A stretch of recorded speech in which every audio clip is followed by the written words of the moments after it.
Hey everyone, Matt here from Doctors of Running, and today we're going to do a sub-2 initial review of the Brooks Glycerin 20. So I was extremely excited to get my hands on this. We haven't had a Brooks shoe in a while and haven't got to try a Glycerin in a while. So getting to experience the new DNA Loft version 3 was really exciting for me.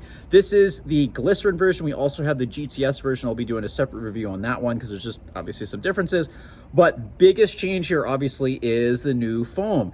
What does it feel like? It's a nitro-infused foam. It kind of feels like some of Puma's and then Skechers foams where, there's a good amount of compression here. Luckily, it doesn't feel mushy, I think because of the thicker and durable outsole here. So it's not a mushy ride, but it's definitely a cushion ride. It's not unstable, which is nice because there's a little bit more width to the sole. Not a stability shoe, definitely neutral, but just a nice, really smooth ride from about the midfoot to the heel. Or to the forefoot, sorry. Heel is a little clunky. We'll talk about that in just a second, but not in a bad way. 10.1 ounces with a 10 millimeter drop. So this shoe is continuing to lose weight. That's pretty impressive. And you can feel it. It definitely feels nice and good on the feet, but it still is better for those longer miles, those easy miles, recovery runs, daily miles. That's really, really where this is going to excel.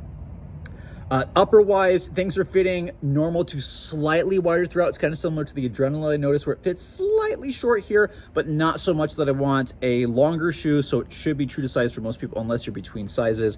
The biggest thing I want to talk about is this is a great daily trainer. I'm really impressed with what Brooks is doing. There's one little thing that I want them to think about, and this is what we call posterior heel flare. Now, some of you have heard me talk about this before. What is that? It's a posterior extension of the heel, and while there is a small bevel here, what happens when this is going too far back is it can cause just a little early initial contact. So a heel striker like me, they're going to hit the ground a little bit early until they get up a little bit farther forward, so it can just feel a little bit clunky at points. So heavy heel strikers, just be aware of that. Everybody else, you'll be fine.